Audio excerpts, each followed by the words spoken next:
دوی د جلال آباد ښار ومناهي سیمه کې هغه یتیم ماشومان دي چې د ننګرهار کار او ټولنیزو چارو ریاست تر چتر لاندې د افغانستان یتیم پالنې خیریه مرستندویه ادارې له لوري د خیاطۍ په حرفه کې روزل شوي. د ننګرهار کار او ټولنیزو چارو رئیس مولوي فرید الله حقانی وایي ټول هغه خیرن نهادونه یا مؤسسات چې هغوی په دې برخه کې هغوی خپل خدمات ولس ته عرضه کوي، موږ دوی ته کاملا ډاډ ورکوو او دو سره ان شاء الله اوږه په اوږه ولاړ تر څو زموږ دغه یتیم قشر چې هغه بې سرپرسته قشر دی دوی ته خدمات ترسره کړو چې کوم حق دی هغوی دی. نو ان شاء الله موږ دې ټولو ته دغه ډاډ ورکوو او هیله مو ورڅخه دا ده چې راتلونکي کې ټول همدې ته ورته نور مؤسسات یا خیره نهادونه چې هغوی خدمتونه وړاندې کوي ولس ته عرضه کوي، نو زموږ هیله دا ده چې یتیم قشر ته یو خاصه پاملرنه وکړي تر څو دوی ورڅخه مستفید شي. د افغانستان یتیم پالنې مرستندویه خیریه ادارې مسؤل محمد صادق صافی وایي دوی ته د زده کړو سربیره اړونده وسایل هم ورکړل شو. د شپږو میاشتو په لړ کې 33 تنو یتیمو زده کوونکو ته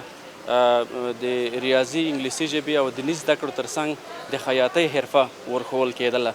چې وروسته له شپږو میاشتو 33 تنه ډېر ښه منظمه وروزل شول او په خیر سره فارغه شول چې د هر یو فارغ زده کوونکي دپاره د خیاطۍ یو مکمل کټ چې په هغه کې یو ماشین، وتو، قیچي، میز، پیته او هغه اړوند وسایل چې د 5,500 افغانیو په ارزښت یو کټ د هر یو زده کوونکي دپاره چمتو شوی و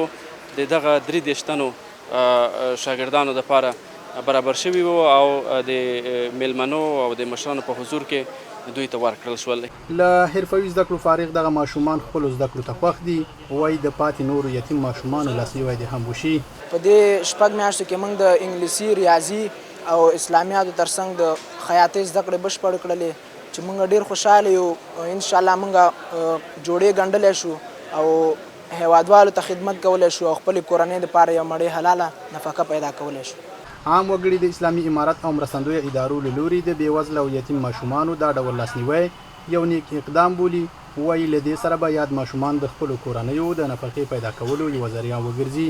د ټولو خیریه بنسټونو نه مې دا غوښتنه ده چې دغسې لکه یتیم پالنې خیریه موسسې چې دغه کار وکړو، همداسې باید چې نورې خیریه موسسې هم داسې کارونه زیات کړي، د نورو ولسوالیو کې مختلفو ناحیو کې په ټولو کې دغه کارونه زیات کړي، نو هر ځای کې چې کوم یتیمانې، کونډې، ورنډې، بېوزله خلک یې هغوی دپاره به د کار زمینه برابره شي.